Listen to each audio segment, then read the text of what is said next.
Chapter 22. Balak summons Balaam.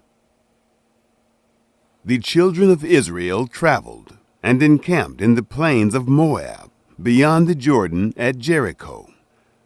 Balak, the son of Zippor, saw all that Israel had done to the Amorites. Moab was very afraid of the people, because they were many. And Moab was distressed because of the children of Israel. Moab said to the elders of Midian, "Now this multitude will lick up all that is around us, as the ox licks up the grass of the field." Balak, the son of Zippor, was king of Moab at that time. He sent messengers to Balaam, the son of Beor, to Pethor, which is by the river, to the land of the children of his people, to call him, saying, "Behold, there is a people who came out from Egypt. Behold, they cover the surface of the earth, and they are staying opposite me. Please, come now, therefore, curse me this people, for they are too mighty for me. Perhaps I shall prevail, that we may strike them, and that I may drive them out of the land. For I know that he whom you bless is blessed, and he whom you curse is cursed." The elders of Moab and the elders of Midian departed, with the reward of divination in their hand. And they came to Balaam, and spoke to him the words of Balak. He said to them, "Lodge here this night, and I will bring you word again, as Yahweh shall speak to me." The princes of Moab stayed with Balaam. God came to Balaam and said, "Who are these men with you?" Balaam said to God, "Balak, the son of Zippor, king of Moab, has sent to me, saying, Behold, the people that is come out of Egypt, it covers the surface of the earth. Now come, curse me them. Perhaps I shall be able to fight against them, and shall drive them out." God said to Balaam, "You shall not go with them. You shall not curse the people, for they are blessed." Balaam rose up in the morning and said to the princes of Balak, "Go to your land, for Yahweh refuses to permit me to go with you." The princes of Moab rose up, and they went to Balak, and said, "Balaam refuses to come with us." Balak sent yet again princes, more and more honorable than they. They came to Balaam and said to him, "Thus says Balak, the son of Zippor, Please let nothing hinder you from coming to me, for I will promote you to very great honor, and whatever you say to me, I will do. Please come, therefore, and curse this people for me." Balaam answered the servants of Balak, "If Balak would give me his house full of silver and gold, I can't go beyond the word of Yahweh my God, to do less or more. Now therefore, please wait also here this night, that I may know what Yahweh will speak to me more." God came to Balaam at night, and said to him, "If the men have come to call you, rise up, go with them. But only the word which I speak to you, that you shall do." Balaam rose up in the morning, and saddled his donkey, and went with the princes of Moab. The angel and Balaam's donkey. God's anger was kindled because he went, and the angel of Yahweh placed himself in the way for an adversary against him. Now he was riding on his donkey, and his two servants were with him. The donkey saw the angel of Yahweh standing in the way, with his sword drawn in his hand, and the donkey turned aside out of the way, and went into the field. And Balaam struck the donkey, to turn her into the way. Then the angel of Yahweh stood in a narrow path between the vineyards, a wall being on this side, and a wall on that side. The donkey saw the angel of Yahweh, and she thrust herself to the wall, and crushed Balaam's foot against the wall. and he struck her again. The angel of Yahweh went further, and stood in a narrow place, where there was no way to turn either to the right hand or to the left. The donkey saw the angel of Yahweh, and she lay down under Balaam. And Balaam's anger was kindled, and he struck the donkey with his staff. Yahweh opened the mouth of the donkey, and she said to Balaam, "What have I done to you, that you have struck me these 3 times?" Balaam said to the donkey, "Because you have mocked me. I wish there were a sword in my hand, for now I would have killed you." The donkey said to Balaam, "Am I not your donkey, on which you have ridden all your life long to this day? Was I ever in the habit of doing so to you?" He said, "No." Then Yahweh opened the eyes of Balaam, and he saw the angel of Yahweh standing in the way, with his sword drawn in his hand. And he bowed his head and fell on his face. The angel of Yahweh said to him, "Why have you struck your donkey these 3 times? Behold, I have come forth as an adversary, because your way is perverse before me. And the donkey saw me, and turned aside before me these 3 times. Unless she had turned aside from me, surely now I would have killed you, and saved her alive." Balaam said to the angel of Yahweh, "I have sinned, for I didn't know that you stood in the way against me. Now therefore, if it displeases you, I will go back again." The angel of Yahweh said to Balaam, "Go with the men, but only the word that I shall speak to you, that you shall speak." So Balaam went with the princes of Balak. When Balak heard that Balaam had come, he went out to meet him to the city of Moab, which is on the border of the Arnon, which is in the utmost part of the border.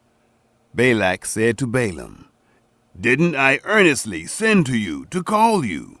Why didn't you come to me? Am I not able indeed to promote you to honor?" Balaam said to Balak, "Behold, I have come to you. Have I now any power at all to speak anything? The word that God puts in my mouth, that shall I speak." Balaam went with Balak, and they came to Kiriath-Huzoth. Balak sacrificed cattle and sheep, and sent to Balaam, and to the princes who were with him. It happened in the morning that Balak took Balaam, and brought him up into the high places of Baal, and he saw from there the utmost part of. Chapter 23. Balaam's first oracle. Balaam said to Balak, "Build me here 7 altars, and prepare me here 7 bulls and 7 rams."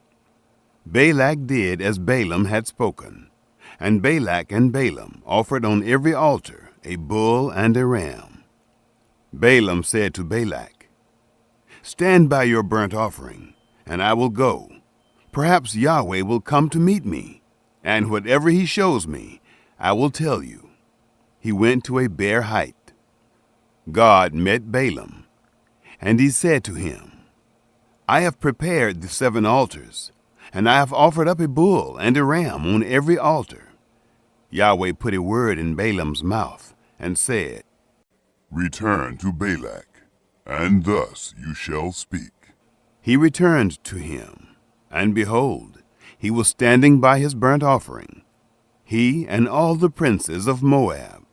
He took up his parable, and said, "From Aram has Balak brought me, the king of Moab, from the mountains of the east. Come, curse Jacob for me. Come, defy Israel. How shall I curse whom God has not cursed? How shall I defy whom Yahweh has not defied? For from the top of the rocks I see him. From the hills I see him. Behold, it is a people that dwells alone, and shall not be reckoned among the nations. Who can count the dust of Jacob, or number the 4th part of Israel? Let me die the death of the righteous, Let my last end be like his." Balak said to Balaam, "What have you done to me?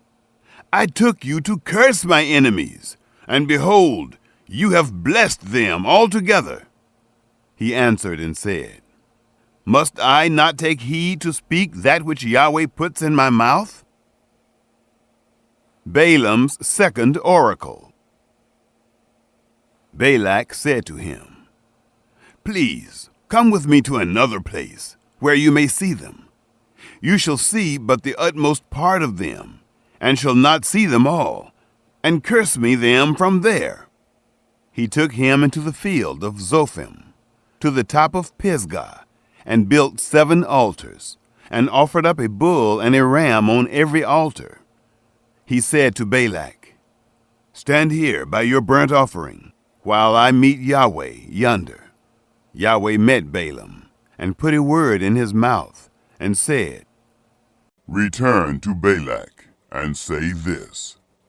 He came to him, and behold, he was standing by his burnt offering, and the princes of Moab with him. Balak said to him, "What has Yahweh spoken?" He took up his parable, and said, "Rise up, Balak, and hear. Listen to me, you son of Zippor.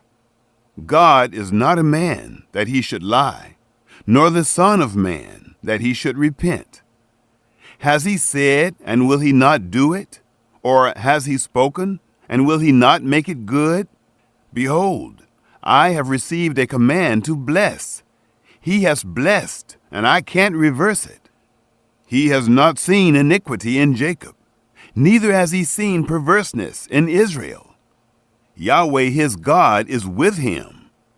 The shout of a king is among them. God brings them out of Egypt. He has, as it were, the strength of the wild ox.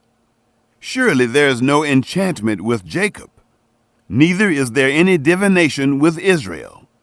Now it shall be said of Jacob and of Israel, what has God done? Behold, the people rises up as a lioness. As a lion he lifts himself up. He shall not lie down until he eat of the prey, and drinks the blood of the slain." Balak said to Balaam, "Neither curse them at all, nor bless them at all." But Balaam answered Balak, "Didn't I tell you, saying, all that Yahweh speaks, that I must do?" Balak said to Balaam, "Come now, I will take you to another place. Perhaps it will please God that you may curse me them from there." Balak took Balaam to the top of Peor, that looks down on the desert. Balaam said to Balak, "Build me here 7 altars, and prepare me here 7 bulls and 7 rams." Balak did as Balaam had said, and offered up a bull and a ram on every altar. Chapter 24. Balaam's third oracle. When Balaam saw that it pleased Yahweh to bless Israel, he didn't go, as at the other times, to meet with enchantments, but he set his face toward the wilderness. Balaam lifted up his eyes, and he saw Israel dwelling according to their tribes, and the Spirit of God came on him. He took up his parable, and said, "Balaam, the son of Beor, says, the man whose eye was closed, he says, who hears the words of God, who sees the vision of the Almighty, falling down, and having his eyes open. How goodly are your tents, Jacob, and your tents, Israel! As valleys they are spread forth, as gardens by the riverside, as aloes which Yahweh has planted, as cedar trees beside the waters. Water shall flow from his buckets. His seed shall be in many waters. His king shall be higher than Agag. His kingdom shall be exalted. God brings him out of Egypt. He has, as it were, the strength of the wild ox. He shall eat up the nations, his adversaries, shall break their bones in pieces, and pierce them with his arrows. He crouched, he lay down as a lion, as a lioness. Who shall rouse him up? Everyone who blesses you is blessed. Everyone who curses you is cursed. Balak dismisses Balaam. Balak's anger was kindled against Balaam, and he struck his hands together. And Balak said to Balaam, I called you to curse my enemies, and behold, you have altogether blessed them these 3 times. Therefore now flee you to your place. I thought to promote you to great honor, but behold, Yahweh has kept you back from honor. Balaam said to Balak, Didn't I also tell your messengers who you sent to me, saying, If Balak would give me his house full of silver and gold, I can't go beyond the word of Yahweh, to do either good or bad of my own mind. I will say what Yahweh says. Now behold, I go to my people. Come, and I will inform you what this people shall do to your people in the latter days. Balaam's 4th oracle. He took up his parable and said, Balaam, the son of Beor, says, the man whose eye was closed, says, he says, who hears the words of God, knows the knowledge of the Most High, and who sees the vision of the Almighty, falling down and having his eyes open. I see him, but not now. I see him, but not near. A star will come out of Jacob. A scepter will rise out of Israel, and shall strike through the corners of Moab, and break down all the sons of Sheth. Edom shall be a possession. Seir, his enemies, also shall be a possession, while Israel does valiantly. Out of Jacob shall one have dominion, and shall destroy the remnant from the city. Balaam's final 3 oracles. He looked at Amalek, and took up his parable, and said, Amalek was the first of the nations, but his latter end shall come to destruction. He looked at the Kenite, and took up his parable, and said, Your dwelling place is strong, your nest is set in the rock. Nevertheless, Cain shall be wasted, until Asher carries you away captive. He took up his parable, and said, Alas, who shall live when God does this? But ships shall come from the coast of Kittim. They shall afflict Asher, and shall afflict Eber. He also shall come to destruction.